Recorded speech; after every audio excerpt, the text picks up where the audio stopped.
Лайк басқаннан неге аясыздар? Саусақтарыңыз 10 тонна болса да бисмилла деп көтеріп, лайк басып жібермейсіздер ме? Комментарий жазып. Рамзан Қадыровтың басына не зор туды? Әрине, Рамзан Қадыров шешен халқының жауы. Оның ұлты шешен болғанмен, оның жаны, тәні, руханияты шешен халқының жауы. Және ол бүкіл дүние жүзі алдында шешендерді масқаралап отыр. Және ол өзінің Путиннің басыбайлы иті екендігін осығанға дейін сан мәрте дәлелдеген нағыз қылмыскер. Және ол күні ертең адамзатқа қарсы қылмысы үшін жазаланатын нағыз бетбақ. Енді Рамзан Қадыровты қоя тұрайық. Шешендер анығында орыстардың сан ғасырлық қырғынын көріп отырған халық. Шешендердің орысқа ешқашан іші жылымайтын, бүйрегі бұрмайтын жөні де бар. Себебі бүкіл шешенді өзінің ата-бабасының мекенінен қынадай қырып отырып, тұтас Қазақстанға шашып жібергенде де сол шешендерді қазақтар аман алып қалған болатын. Шешендердің қазақтарға деген ерекше ризашылығы да содан туындаған. Бұл туралы мың сан әсерлі әңгімелер бірақ Рамзан Қадыров сияқты сұмырайды шешен халқынан шығады деп ешкім ойламаса керек.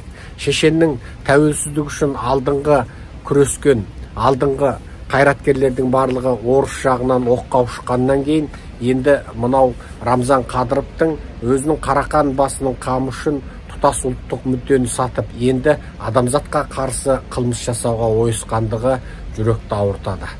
Енді бұл жерде тағы бір үлкен әңгіме тұр. Ресей атом қаруын қолдана ма? Мен кеше шетел медиаларына, Тайвань медиаларына берген сұхбатымда Путинде атомды қолданғаннан басқа жол жоқ деп айттым. Менің сұхбатым 1-2 күнде жариялануы мүмкін. Ал Америка Ресей тараптан атом қолданатындай белгілер байқалған жоқ деген сөзді мен кешегі сұхбатымда тағы былай айттым. Америка Украинаға Ресей соғыс ашатын ашпайтын болып тұрған жағдайда да, егер орыс соғыс ашқан жағдайда Америка бейтарап қалады деп күні бұрын жариялаған.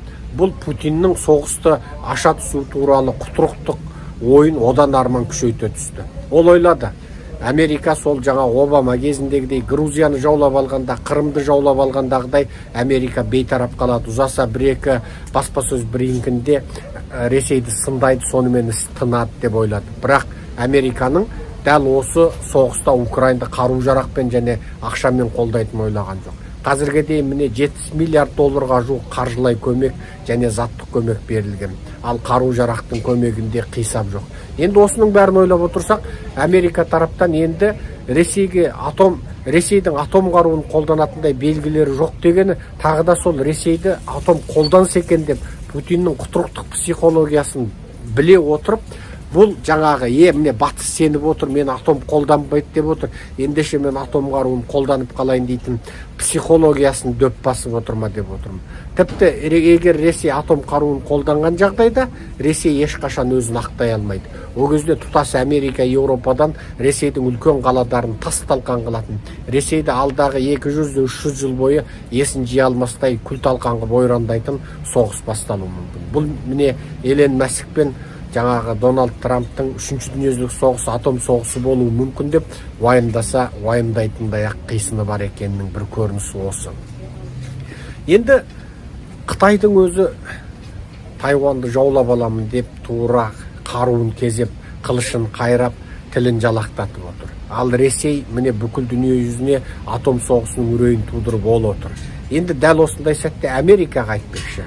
Білесіздер, Американың басшысының қылығы жуырда ғана ол анау Джеки дейтін республикашылдардың өкілі болған Индиана штатының жаңағы конгрессмені туралы мынау біздің Америкадағы ақшалдың масқара болғанын білесіздер. Енді оны жаңағы National Public радиодан тағы басқа медиалардан көрсеңіз, енді оның бәрі ашық жарияланды. Қысқасы, жуырда жаңағы аштық, қоректік және денсаулық туралы халықаралық форумда осы Американың шалы баратта жаңағы осы аштық және ашаршылық, аштық туралы тақырыпты көп көтеретін республикашылдардың сенаторы, Индиана штатының сенаторы Джеки Валорский есін алады. Сөйтеді, Джекия қайдасың? Джекия сен қайдасың? Джекия осында деп білемін деген сөзді айтып қалады. Ал анығында Джекия осы өтіп кеткен тамыз айында көлік шырғалаңынан өмірден озған, оған жаңағы шал кемпірін ертіп барып көңіл айтып қайтқан, және бұл туралы өте қайғыратындарын білдірген.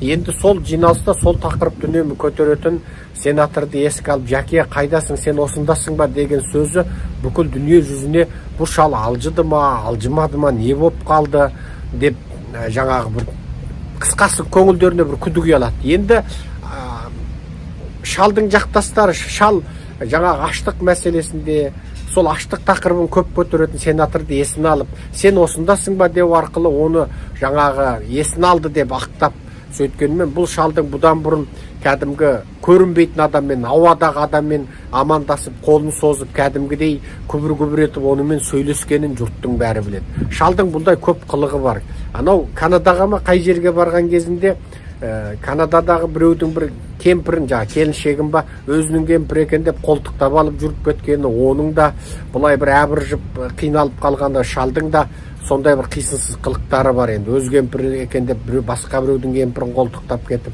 одан әне біреу бір жас кішкентай бір қыздармен кезіккенде жаңағы олардың шашын иіскеді ма, бір сондай бір сүйкімсіз қылықтары бар. Енді бұл шалдың көп жұрт біледі. Өткенде бір ақпарат баспасөз брифингінде жаңағы сұрақтарға жауап беріп келе жатып, бұндай сұрақ маған берілген қағаздың ішінде жоқ екен дейді. Яғни сұрақ алдын ала берілген әшкерелеп қойып отыр.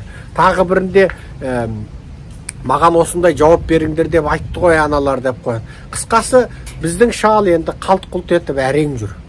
Мына осы жақтағы шал қалт-құлт етіп, аузынан жаңағы авария болып, сөзден жаңағы шатақ жіберіп, жазық жерде сүрініп, шалың әрең жүр. Ал бүкіл дүниенің жауы болған Қытай мен Ресейдің басшылары болатын болса, тағы сайланамын деп отыр. Олардың бүкіл халқы шовинистік, имперлік, шапқыншылық пиғылмен ауырады. Қытайдікі коммунизмдік, секталық аурумен ауырады. Ресейдікі отаршылдық, имперлік аурумен ауырады. Оның айналасының бәрінде сол аурумен ауыратын команда бүкіл халқын улап, соны қолдап қуаттап отыр. Дәл осындай сәтте Америкада осындай аузынан сөзі, қойнынан бөзі түскен шал билік ұстап отыр. Енді арты не болатынын білу қиын. Мына дүние шынында бір тасталқан соғыстың заманына келе жатыр. Енді оның арты не болатынын ешкім білмейді. Шынында соғыс бола ма, жоқ соғыс болмай ма, сөздің шыны қиын. Енді менің айтатыным қазақтарға, егер соғыс болса, онда Ресей тасталқан қирайды. Ол екі бастан анық. Ал Ресей қираса, онда қазақтар азат болады. Соғыстың болғаны жаман емес. Әрине біз соғыстың болуын тілемейміз, бірақ біз Ресейдің күйрегенін тілейміз. Ал егер қазіргі Ресейдің ұлтшылдары Ресейді жаңа жаздым, жаңылдым деп тиын тебен төлетіп, жаңа санкцияланған олигархтардың ақшасын төлемге беріп, Ресейді аман сақтап қалуды көздейтін саясаткерлер де шығуы мүмкін. Ал ондай болатын болса, жылан тірі қалды деген сөз. Жыланды жеті жерінен кеседі бұрынғы қазақ. Ал бұл Ресейді тасталқан шығарып, бүкіл ресурстарынан айырып, бүкіл империялық жаңа пиғылынан айырып, халқының бәрін жаңағы импершылдық, шовинистік, панславянистік, панславянизмдік, пан-орыстық жаңағы ауруларынан арылтпайынша Ресей мәңгі бақи қауіп. Және Ресейдің жойғыш, қырғындағыш сипатта қаруларын жоймайынша Ресей мәңгі бақи қауіпті. Енді біз бұны айтып та жазып та келе жатырмыз. Ресейді кәдімгі Шығыс Еуропадағы қатарда қарапайым бір республикаға айналдырып қою керек. Оның құрамындағы барлық бодан халықтарды құтқару керек деп жатырмыз.